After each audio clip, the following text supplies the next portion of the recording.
Well, welcome back to another episode. And today we're going to be talking about kind of the weight of your dog. So this might be possibly triggering to some of us if your dog's a little bit sensitive, like mine are. But we're going to be talking about what that number means. I think we all know the weight of our dog. When we kind of take it to the vet, we put it on the scale, they tell us a number, and then our vet gives us some feedback. But we're going to be going into this topic of, and that's why we phrase this episode as a question of how heavy should my dog be? So, how concerned should we be, for those extra couple pounds, few pounds, if you see your dog get a little more chunky? But also, as a culture, I think we tend to think bigger dogs are a little bit chubby dogs are a little bit cuter.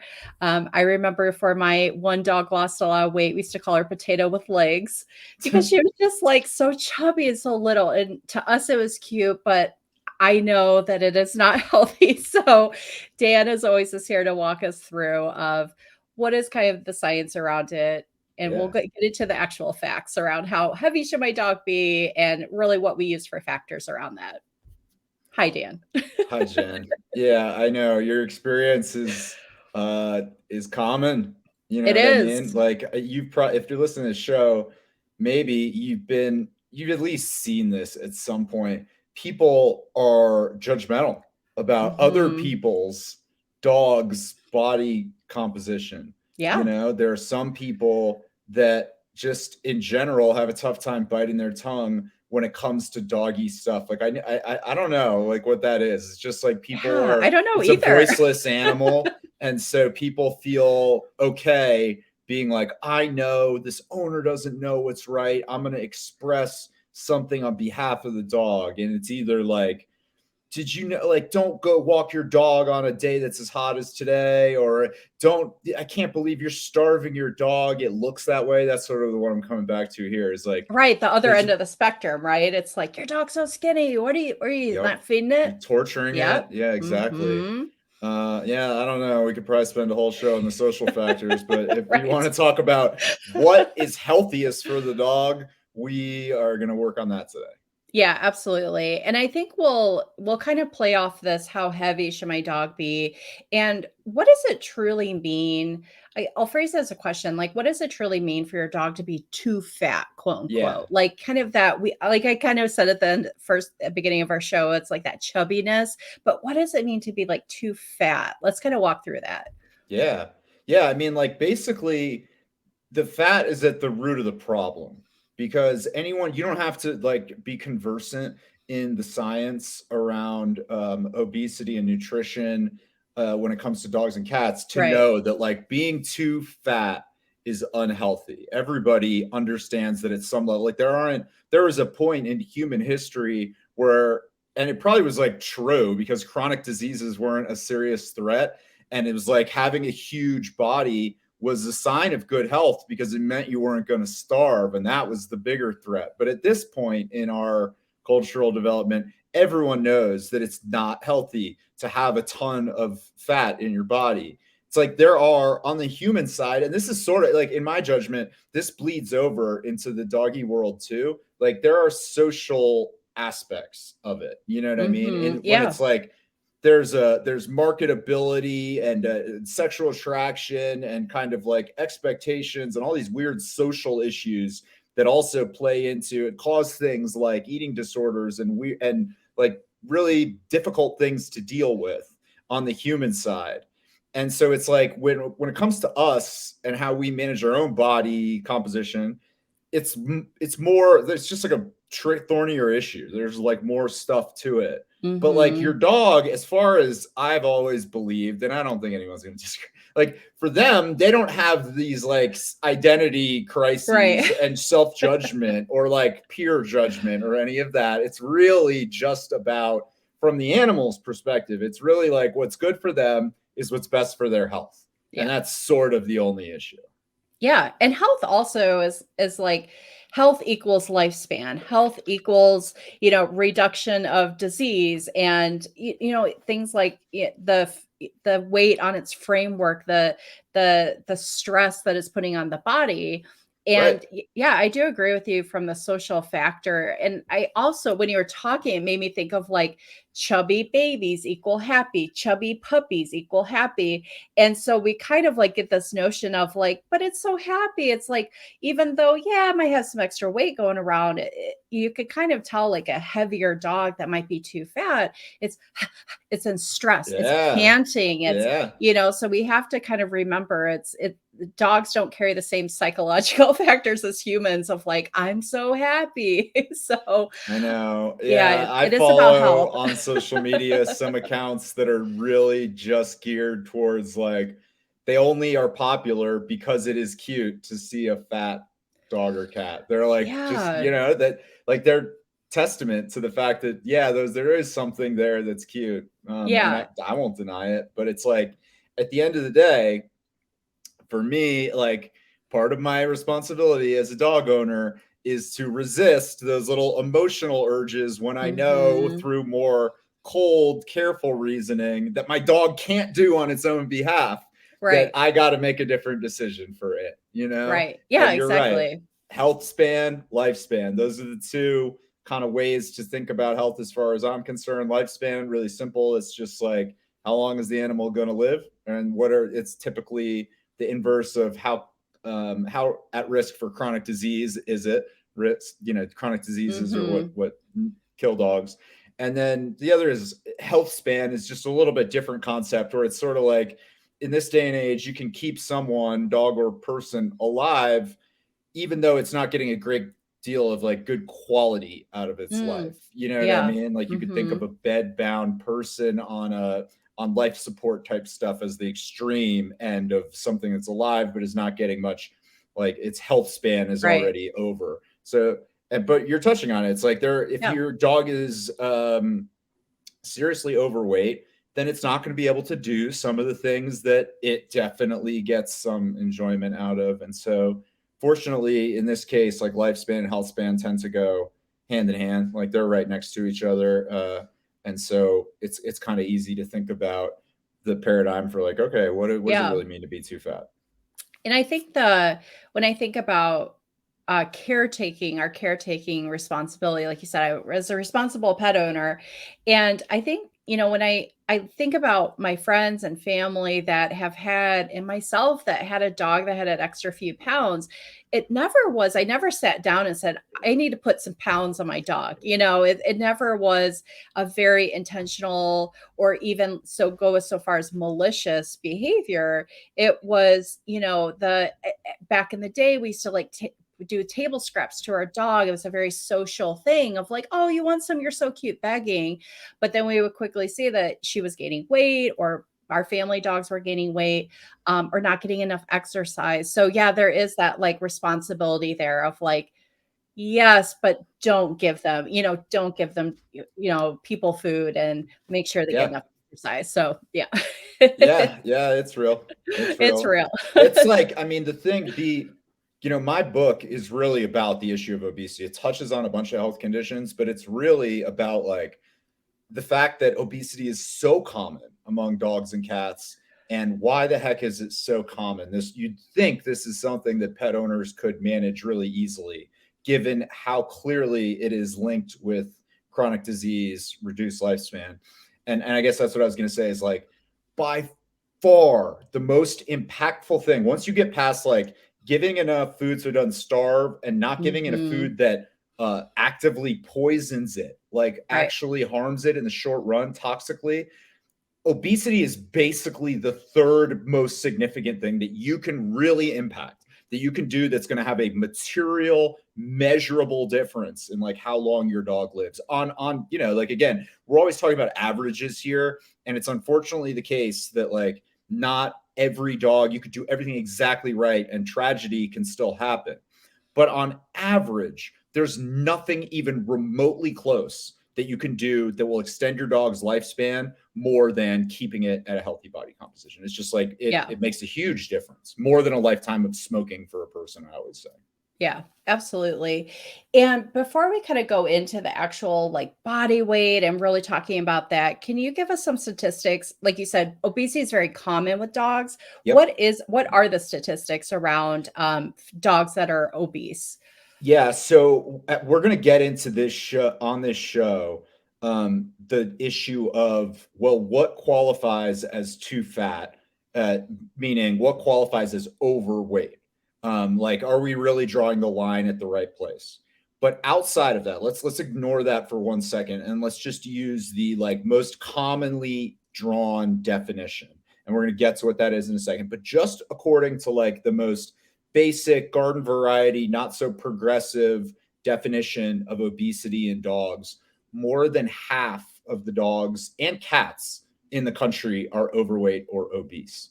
So, what I always say to people is like, if you just pick the next dog you see at random, or if I'm talking to somebody for the first time, I say, like, I've never met your dog, and I don't mean to judge you in any kind of way, but the odds are that more likely than not, your dog is overweight or obese. More than half the dogs in the country. So the next one that's walking by in the street is more likely to be too fat than not. Right. Yeah, Really absolutely. common. Yeah, I can't wait till those that are watching the show, we'll talk about like body composition charts and things like that of where people kind of visually land of like, that looks normal though. And we'll kind of walk through. So yeah, well, that'll be a super interesting part of that. Yeah. So when I go to the vet, I'm always weighing the dog. She's talking about weight. Oh, they need to lose this. Or in my diabetic dog's case, she needs to gain weight. Um, why let's kind of talk about body weight, and Yep. is that the best factor for kind of determining too fat, too skinny, good, bad on this huge scale for a health perspective? It it's not horrible. It's not horrible, but it's really imprecise. Like what we care about is not having too much fat in the body. That's what obesity is. It's not a condition of having too much weight in the body. It's a Mm, condition of having too much fat in the body. And there are other things in your body that have weight besides fat, right? Like right, our amount of muscle that we have, our bones have weight, the food in our stomachs have weight, all that kind of stuff. So you can be have the exact same amount of fat in your body as somebody else and yet have completely different body weights. If you have different amounts totally. of muscle, you have different food in your stomach, blah, blah, blah. That said, no one had a very good way to measure with particularity how much fat was in your body until pretty recently. You know, not like 100 years ago, you couldn't measure that directly. There are Mm, technologies have been developed more recently that allow you to evaluate that stuff if you're in the right kind of setting, the right kind of laboratory. But like the technology for judging how much people or dogs or things weigh came along much quicker. And because fat does weigh something, evaluating how much you weigh became like a reasonable way to think about whether or not you were overweight or not. right, And it works really well on like the averages. Like if you take a group of like 100 people, then you're very lean but very muscular people, or you're very fat but with very little muscle people, kind of like come out in the wash, and you can right. see. But like on an individual case, it can be really misleading. You know what I mean? Like you could have two Hmm. people that weigh 200 pounds. One of them can be clinically obese, and the other one can be as lean as people get. You know, like bodybuilders Yeah. are as lean as people are made, and they weigh a ton. And it's Yep. just like, well, that Just makes no thinking the sense. same thing. I'm like, I'm astounded whenever I watch bodybuilding competition, especially in the female category, and they'll list their weights. I'm like, there's no way. There's no way. There's Yeah, not it's an ounce of big. fat on her. Yeah, exactly. It weighs more. A pound, Right. like, you Yeah. know, for volume wise, density wise, muscle is like denser than fat. So it Yeah. weighs even more. And But I yeah, it's a know, reasonably good yeah. way to think about it. So Yeah. is like other things that are based on body weight. So they don't have this, an analog for this concept in the doggy world, but what's called the body mass index is a thing in the human world where you basically take weight and height and look at the relationship between the two. So again, you're not Mm, measuring fat directly, you're measuring weight directly and making a judgment based on that. And so it's not the end of the world. It's like not, if you got nothing else, it's not a bad thing. right. The problem is a couple of things. one is, like we said, it's not a direct measure, which means that you've got like possibly you're going to have the same thing that we talked about with bodybuilders in the human Mm. realm. Those equivalents exist in the doggy world too. And Oh, if you yeah. just rely heavily on weight, you can end up being led to the wrong conclusion. You're very muscular, very lean dog. Might your vet might say, "Oh, it weighs more than I think it ought to weigh." But even more Mhm. significant, this is something that doesn't apply in humans, but does apply in dogs. You have this huge physical diversity among healthy dogs. You know, we Yeah. talk about this on the show all the time. My dogs are more than 10 times as big as your dog. Yep. And that's the case regardless of whether your dog is like fat or not fat. Like Oh, they're yeah. just way bigger. And there's no equivalent to that like in the human world. Like I am a relatively big person, but I'm not 10 times bigger than any other adults. Right. You know what I mean? There's not 20-pound adults out there that in any kind of significant numbers. Yeah. So in the dog world, you know, in the human world, you'll see like very rough weight-based guidelines around what your body should weigh. And again, it's subject to the stuff we were talking about, but it'll be like for an adult male, if you are 6 feet tall, you should weigh about 170 pounds or something Right. like that. Mhm. In the dog world, like you can't even do that without some additional limitation because the spread is just huge. You Oh, know what I yeah. mean? So there's no way to be like, well, if your dog should be healthy if it's 50 pounds. Like you need to know what kind of dog we're talking about here at bare minimum for that to be helpful at all. Oh, yeah, absolutely.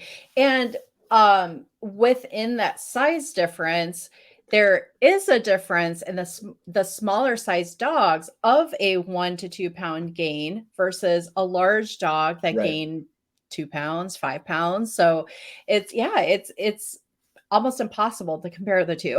So it is Which doesn't impossible. stop. Yeah. I mean, well, we'll get to it. I think that the conceptually the type of solution that folks came up with, and Yeah. I talk about the history of it. It's interesting history. It like to judge fatness in dogs is pretty good as an idea. It's like, okay, this is a pretty good idea. Better than just weight. But yeah, it's like inherently it's Yeah. not easy to think about this as a concept. Yeah, I agree. And, we like you said, we always talk about, like, I have the small little my sassy seniors, and you have the Hmm. huge Saint Bernards. And let's kind of talk about these breed differences. So, Yeah. the weight ranges is kind of typically what I understand, like weight ranges for different breeds. So let's kind of talk about science and all the evidence behind that. Yep. So if you dog breeds are basically there are in the United States. There Mhm. are like organizations that set the standard for each breed, and everybody gets together within the organization and essentially through a democratic process choose what they say. This is what the Mm. standard should be for our breed, and that standard is used to govern ostensibly is used to govern like selection of who the best representative of the breed is in the show environment. So when you have a dog show, it's broken down by breeds, right? This allows like the contestants in that competition to be judged one breed against another, like to be like, well, this is a Saint Bernard, this is a Yorkie, and we're going to make our judges are going to determine whether this is a better Saint Bernard than this is a Yorkie. Like it allows them Mm. to compare with each other, right? Right. And so those breed standards have qualitative qualities where they'll say things like, it should have a brown coat with white spots. And then it's got quantitative stuff in most cases. There's no like, there's not just one like outline that everybody fills in. Everybody's written somewhat differently, but there's quantitative stuff too. It'll say something like this many inches tall at the shoulder, this long, this much body weight. And Mm. so for if you have a purebred dog, you can go to the internet and ask Google, how much should my male Saint Bernard weigh? And Google will return a number to you at a range. And in all likelihood, I haven't done this right here, but it's going to be pulling it directly from the Saint Bernard Club of America's Saint Bernard breed standard. And it'll say something like 140 to 180 pounds for Right. males, something like that. Hmm. So you can find that, assuming you have a purebred dog and you know what gender or sex it is, Right. you're going to be able to pull that number. And Okay. that's the only place those numbers come from. So you don't, you in all likelihood, if you have a purebred dog, you have probably heard more than once in your life how much the animal ought to weigh. Fundamentally, whoever's giving you that advice is repeating that one source of information.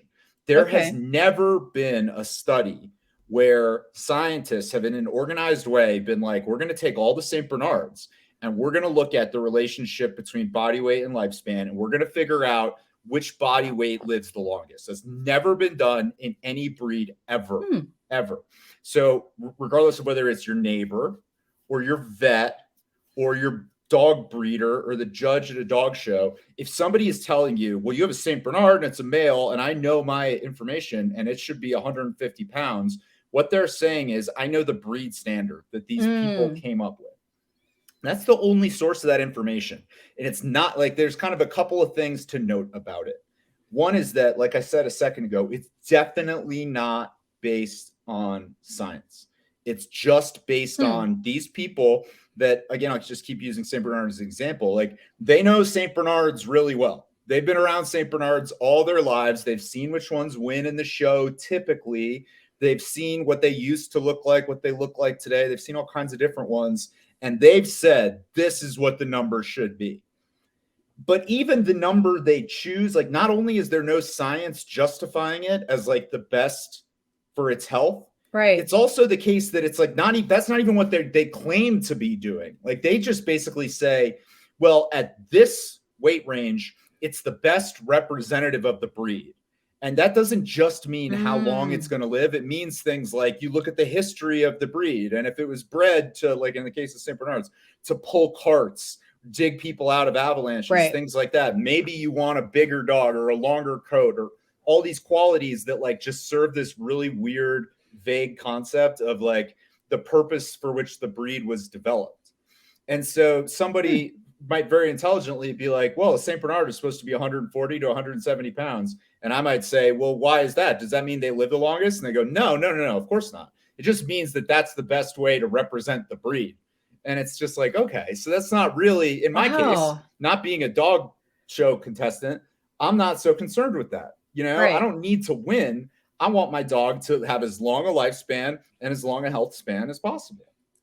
This And is that's, like blowing my mind. I yeah, guess it's I not always out thought there. of that ranges of like, I don't know, genetic sequencing or like something with like their ideal weight based upon these criteria.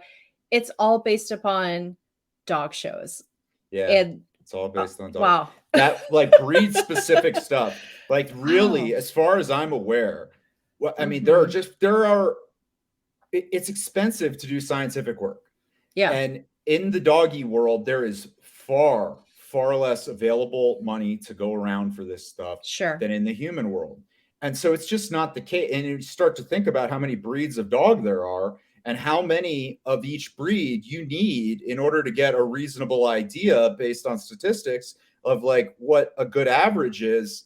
You start to see it becomes a huge endeavor. Like, if you were going to really, it would be one thing to run the Yeah, study of golden retrievers. And, but even then, you're talking about following dogs over their lifespan. Like, it's a long process. And you're going sure. to do that for all, I don't know off the top of my head how many breeds there are, but like, 150 Right. plus, something like that. It's like a Yeah. huge exercise. That's some And dollar signs around some big dollar signs. Yeah, exactly. that. And my dogs are both mutts. Like they're Yeah, when they exactly. It they're completely ignores them. Yeah. I right, and I adopted or I fostered. I was foster failure times 2, but I adopted them and it was literally a guess as to their breed. Like Maddie, they were like, "Oh, she kind of looks like a Chihuahua, but also got the Papillon ears." So that's a blend of, they're similar sized dogs, but a small Chihuahua and a Papillon. I mean, even that's like a 5-pound difference in between their ranges. So Yep. yeah, so anyway, so we'll kind of get into of how do we measure. So weight is kind of a factor that's not quite ideal. So one of the visuals that came out in this industry is called body condition scoring charts or Right. BCS, right? It kind of goes by that nomenclature. Acronym. Yeah. So Yeah. Yeah. yeah, let's kind of walk through it. Because we Yeah, got some so that's visuals. like, yep. It was like these came out. I said, "This they have an interesting history," which is to say, like Yeah. livestock. Basically, that was the interesting history. Is like when Wow. farmers were evaluating how good, how like saleable, like how marketable their cows or sheep were. They had to come up with a concept that would reflect like how much fat is in this animal. And so That's they started amazing. using this concept of body condition scoring charts. And basically what it is you get a visual and like qualitative textual description of the of how the animal's body looks and feels, and based on that you assign Hmm. it one of like 5 or 7 or 9 depending on which of the specific systems you're using. You assign it to one of these categories, and there have been studies run that will tell you, look, if you put your dog in this category, it means its body composition in all likelihood is between X and Y% body fat.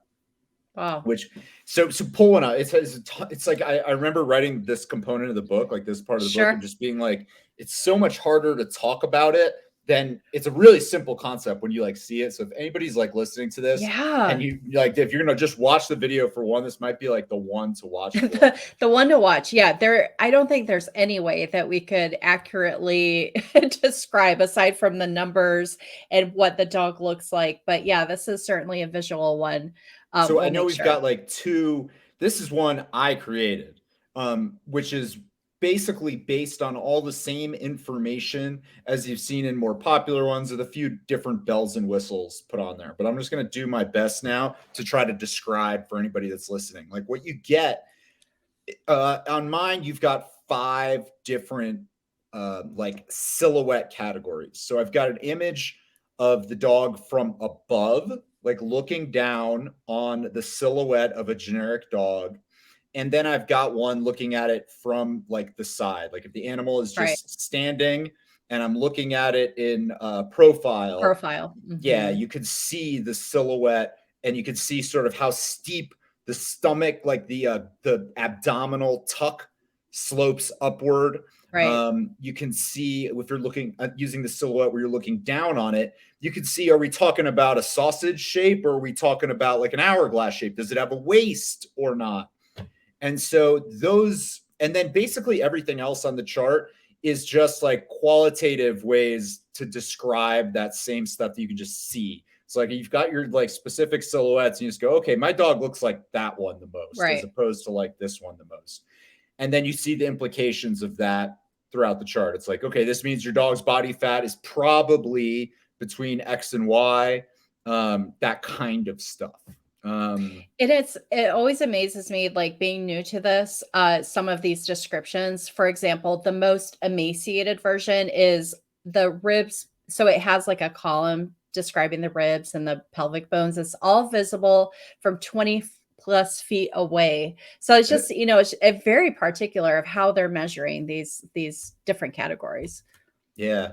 So do you have the one also, the Nestle Yeah, let's pull Purina up one? the Because Purina one. this is the Mhm. most, as you might have guessed. I don't yet have as much influence in the pet industry as Nestle Purina Pet Care, the largest pet food company in the world, does. And so this is theirs. This is one that's like, yeah, you can see it's basically the same concepts as mine. We've got like a dog in profile, a dog looking down on it, and then a like 2-sentence description of the body, talking about things like the ribs, the spine, the abdominal tuck, and it just instructs you to like feel, okay, are these, can I easily feel the ribs or not? Mhm. And basically the science that's been done on these is 2 things. One is like when these are used, do people tend to put the dogs in the same category? Like, do they work? Are they user friendly enough Right. where if I use this same chart and I take the same 50 dogs and I tell a group of a dozen people that aren't talking to each other, all right, each of you put each of these 50 dogs into one of these groups, one or the other. Use this chart and tell me, is this a dog a number 1 or a number 9 or what? People tend to give the same answer. More or less, people are like good at doing it. The chart works in that way. Yeah. And then the second thing that's been done is that the amount of body fat that's in the dog that's in whichever category tends to be pretty consistent. So the amount of body fat, if you're a category 1, tends to be whatever, less than 5%. If you're a category 3, it tends to be maybe 8 to 15%. I don't have the study off the top of my head, but it's something like that. And so it's like Mhm. between those 2 things, they work. Like that's like a way of saying like this is a good way to just take a random dog, doesn't matter what breed it's in, doesn't matter how tall it is, and I can just touch it and look at it for 30 seconds or something and get a pretty good idea of how much body fat is inside the dog. Yes, So and they work. They're it's good. not, yeah, exactly. It's not weighing them. It's not like, oh, it's too skinny because it's this weight. It's you're literally feeling and seeing the ribs. Like it talks about palpitating many times throughout here. So you're physically examining the dog. So yeah, it's and let's kind of talk about this ideal and you know, in your book you talked about this, you know, U shape curve and Yeah, let's yeah, just walk yeah. through The of like, you know, Goldilocks. the Yeah. Like Goldilocks. basically, okay, so I love the idea of body condition scoring charts for dogs. It's really smart idea, works really well in terms of diagnosing how much fat is in a random dog. But I really dislike an aspect of them too, which is that in all of them, except for the one that I put out there, you don't just have, it doesn't just stop at like putting a dog in a category, a number category, a 1 or a 4 Right. or a 9. It also assigns a judgment to that. Where if you're in the case of this popular Purina one, if you give your dog a 1, which is the leanest, or a 2 or a 3, according to this body conditions chart, it's too thin. If you give it a 4 or a 5, it is ideal. And if you give it a 6, 7, 8, or 9, it is too heavy. I have an issue with that. And the issue is that that type of framing doesn't like depict the evidence. The evidence doesn't say that the leanest type of dog is actually too thin and you need to fatten that dog up or it's going to suffer in some kind of way. It's less Right. healthy than a dog that is somewhat fatter. That's, you know, that's what's implied by these things. If you like go into your vet's office and you have a very lean dog and you see this on the wall, your vet might very well be like, yeah, you need to fatten your dog up a little bit. It's not as healthy as it could be if you fattened it up a bit more. Um, that is unquestionably not what the evidence shows. The evidence is not extensive, but it's discussed in my book. And to the extent that it exists in the doggy world, it matches up with a much bigger body of evidence from the human world. And Right. all that stuff kind of shows the same thing, which is that body composition and health aren't linked by like a U-shaped curve where there's, or like a Goldilocks zone where it's like there's the too little and then there's the too much and then there's just right. That's Right. not what the evidence shows. What the evidence shows is that the leaner your dog is, the longer it is likely to live. And it's like period asterisk. It's basically a period with just a little bit of an asterisk after it. But it's much more like it is by far a better reflection of the evidence to say the leaner the better, full stop, than it is to say U-shaped curve is the right way, Goldilocks is the right way. That's not true. Your dog on average is likely to live longer if it is leaner than the ideal section of the Nestle Purina 1 through 9 body composition scoring chart. Yeah, you even have on your version, your chart, this little nice little call out. Adult dogs with BCS less than 5 live 16% longer than their overweight peers. Yeah, and so that's based on like kind of there's like the Cadillac or like Rolls-Royce study for this issue is this group of researchers took 48 dogs, followed them from puppyhood all the way through to the end of their lives and fed them different amounts and watched as their bodies develop different sizes as a result of being fed different amounts, and then they watched when they got diseases, how long they lived, all that kind of thing. And generally speaking, there were kind of two groups primarily. And the main finding, like if you just disregard the data and just read like the conclusions section of the paper, it's like our lean group lived longer than our fat group. And that's sort of what that you're alluding to right there is like the lean group on average lived 16% longer than the a little bit fat group on average. And so that's kind of like the key study that everybody in the veterinary community refers back to when they're saying it's unhealthy to be fat. Because it's like Sure. that, and because that conclusion that they drew from the paper is totally right on the money. It unquestionably is better to be somewhat lean than somewhat fat. But what they don't say explicitly, but is clearly shown in the data itself, is that it's not just binary. Like our language around obesity is really binary, where it's just like there's a magical line somewhere. And if your dog's over the Right. magical line, it's too fat and therefore it's bad for its health. But if it's below the line, it's perfect, ideal. That's not what it shows. What it shows is that the leanest dogs on average live the longest of all. That like the leaner your dog is, the longer it's likely to live. Again, same study, same data. It's just like where they focus the conclusion. And Hmm. in a lot of cases, it like doesn't matter because like I was saying at the beginning of the show, like even if you use the mainstream understanding, if you just accept what's in the Nestle Purina body condition scoring chart as like being true and that there's like a BCS of 4 or 5 is ideal, even by that standard, more than half the dogs in the country are overweight or obese. You know what I mean? Wow. So it's like you've got a huge issue to deal with just there. Yeah. But what's like even more is what I try to make the case for in the book. It's like kind of a weird case to make is like, don't think of it as being like over a threshold is bad. Think of it as like Right. it's you always could do a little better. You just always can. Like it's like how lean can the if you really want your dog to live as long as possible, think of it like a professional athlete thinks of their body, where it's like it's not the only thing that they think about on a daily basis, but they're going to keep it really lean because that's like it's not like you want your the best track stars are like, oh, he has a average body. It's Right. like, no. If you want to do what's real, it's hard for them and it's hard for us normal mortal people. But like generally, they want to be as lean as possible. As long as they're not losing muscle mass, as long as they're not losing energy, they want to be as lean as possible. And the same Yeah. thing should govern how you think about your dog. If what you really want is just the animal to be as healthy as possible, that's the rule you should use. So, what are some good starting points for someone that is looking at their dog? They're like, okay, I listened to this episode. I know she's a little bit chunky, a little bit too heavy.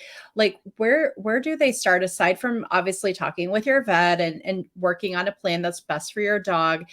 Is it the food? Is it the exercise? Is it the balance? Like, what can you kind of give from a science perspective for really working towards that leaner is better mentality?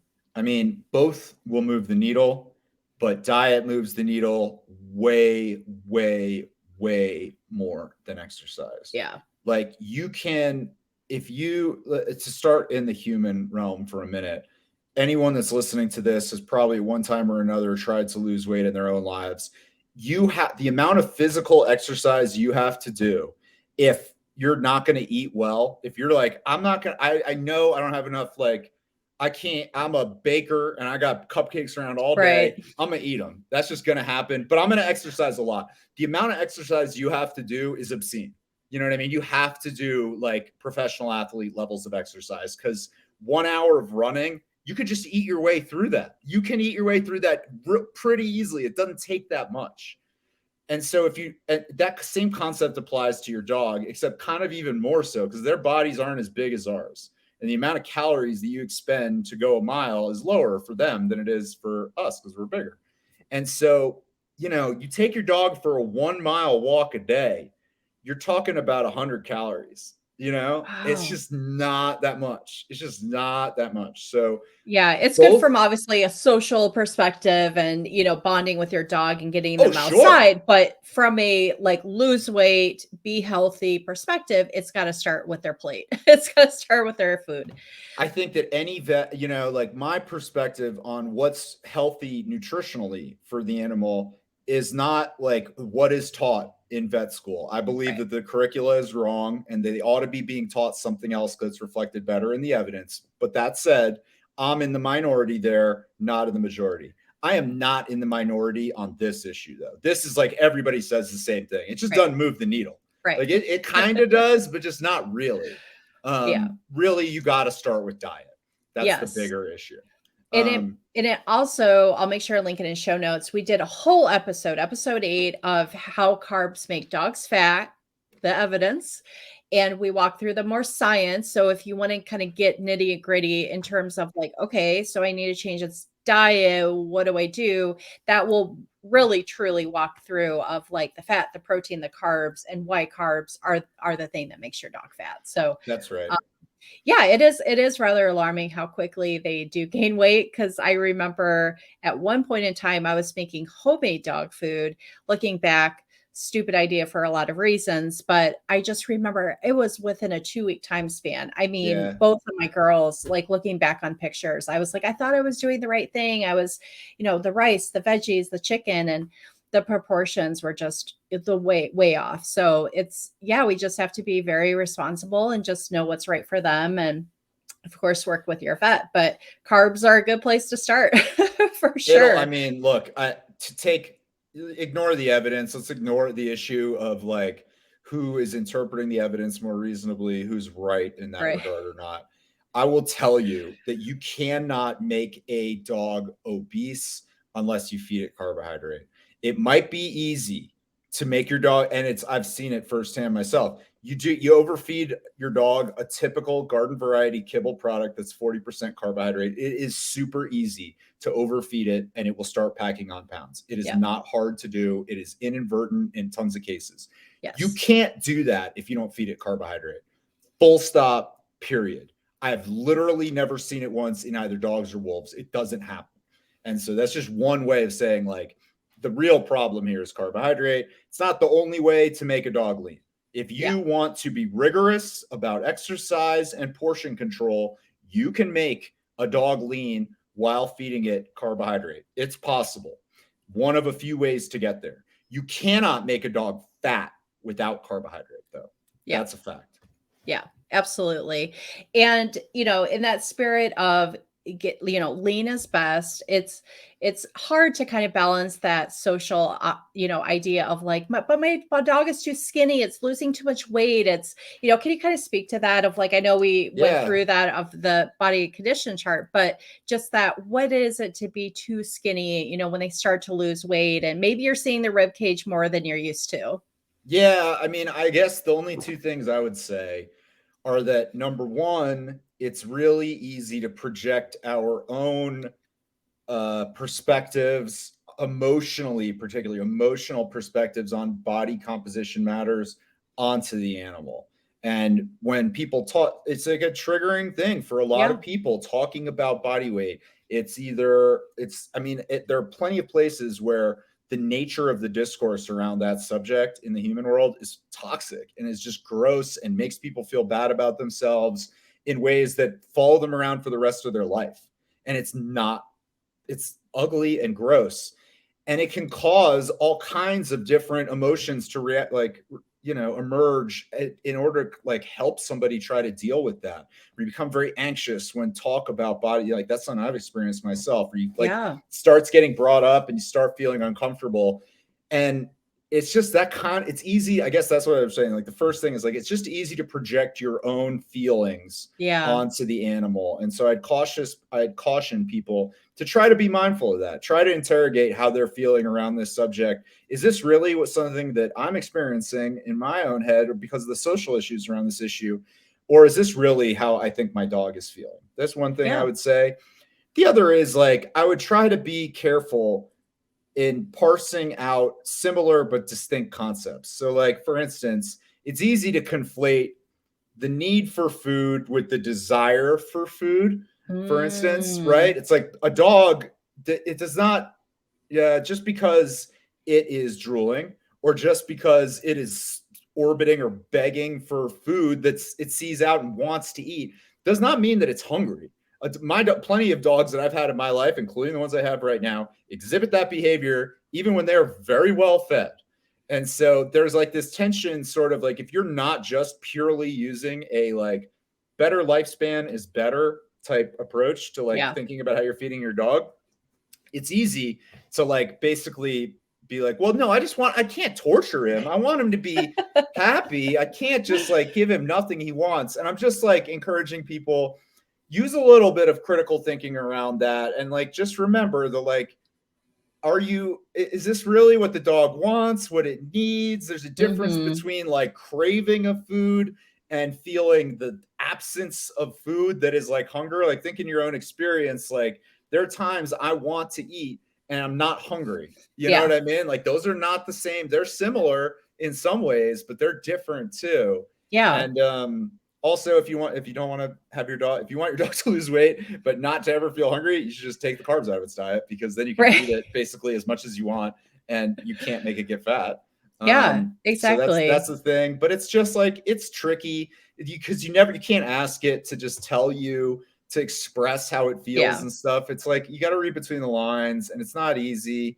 Um, but man, I just like to think that, like, if my dog could talk, it would be like grateful. It would express gratitude Yeah. around like some critical thinking on that. If I could do my critical thinking on its behalf. And so, And I reflect back on my one dog, Teddy, when she was, I wouldn't say obese, but she was heavier. And she came from a backyard breeding situation. She was in a cage for 24/7 of her life. And so there was a lot of guilt around us adopting her in, of like, she's going to live the best life ever. And so we really did extend more treats to her. We really, I would say, pampered her with food. And something I've had to recondition myself as a responsible dog owner is interact with your dogs outside of food, do yeah, enrichment activities. yeah, Like, exactly. it doesn't always have to be, oh, here's a treat. I love you so much. There's a lot of other interactions that are outside of the food realm. So, Yeah, yeah, it's weird. It's like, if I have, I have a puppy, he's 10 months old, and like he gets very excited when it's time to eat. Very, sure. very excited. He gets very excited when it's time to go for a walk too. And like we walk our dogs pretty as regularly as we feed them. You know what I mean? Yeah. They Mhm. know it's that time of day Yeah. and they're going to expect it. That's not always been the case in how I've raised my dogs at home. And Hmm. in my experience, whatever's done with more regularity tends to get them, like, that's what they get juiced up about. And so Yeah. it can get really easy to be like, well, the only thing that gets my dog super stoked is feeding time, because I haven't done a good job walking it. He no longer comes to expect that. But like, you got to be kidding me if you don't think like dog doesn't like running around outside every bit Right. as much. Like, that is the picture of joy, is like Yes. dogs running around at the dog park. That is pure joy. And so, Yes. yeah, they like that. It's harder for you as an owner. You can't just like choop choop, like make Right. it happen. You got to go do something. But so you're kidding yourself if you're like, my dog doesn't like Yeah. that. There's no Yeah, way. exactly, exactly. So this was hopefully very educational in terms of really identifying if your dog is, quote, too fat, quote, you know, really more on the lean side, and why that is more healthy, and all the science behind that. So, yeah, feels like a good place to end, if you unless you want to Too add bad. anything. I agree with you. Dot It dot feels like a dot. good place to end, but I have another thing I want to just say, and Comma. it's so useless. um, if you're listening to this show at this point, I am really confident that you're not a veterinarian, and yet I'm speaking to that tiny audience that is hanging around. One thing that you often hear from the veterinary community is that obesity is a difficult subject to talk about with pet owners. There's no debate in the veterinary community over whether the obesity issue is a crisis among companion animals in the US. Like, it clearly is. Yeah, Everybody says it. Everybody's totally. on the same page. What you will hear commonly, though, is vets say things like, oh yeah, but like, owners aren't trying to hear that. You're casting judgment. They start pushing back on it. They're going to go to a different vet next time, somebody that's less likely to tell them things they don't want to Right. hear. And I'm inclined to believe them. I think that's like, that as a plausible sounding, that seems like how people behave to me. Like, that's pretty realistic, Yeah. which is, in my view, another reason, in addition to the fact that it actually is consistent with the evidence, why a perspective of like the leaner is better should be what vets should be preaching too. Because like I said, primarily, don't forget, it is what the evidence shows. So Yeah. like, that's the best thing. But it's also like, there's not a bad versus good in that. It's not like you fucked up. Oh man, pardon my French. I'm sorry. I'll believe it. We just lost I'm sorry. You screwed up. Bad owner. Bad owner. Your dog is too fat. If you were a good, it's like, no. That's Yeah. not how it works. We don't have to quantify it. We don't have to say it's bad versus good. It's just always better, leaner. The leaner you can make it, the better it's going to be. Yeah. Like, nobody's getting blamed there. It's an easier message, more palatable, more marketable. Yeah, You should do I that, too Bess. am not a vet. I cannot imagine the conversation that they would have to lead with that, especially those of us who in this world think of it as our fur babies or it's a Yeah, reflection of us. But yeah, I do wish that my vet would have sat me down and said, when you know better, you do better. Here's what things we can do to help get Teddy's weight down. Just kind of having that conversation versus like she needs to be in this range versus this one. But yeah, I agree. Great point. That that was a good addition. got to hang around here. F bomb. Everything. Don't worry, Everything. this will all be post editing Okay. cleanup. Okay. Well, thank you for listening to Yeah. another Thanks, everybody. episode for everyone who's hanging out. And also, thank you for everyone who's sending in brands for our label review series. Like, thank you, Chef's Kiss. We love doing those. Please keep those coming. Also, please send any topics you want us to talk about in the future. Dan and I always have a running list, but our ears are always open to any other topics that you want to hear more about, the facts around, the science around. Hello at feedyourdogfacts.com is the easiest way to get a hold of us. And again, thanks for listening and subscribing. Talk to you later. Bye. Bye.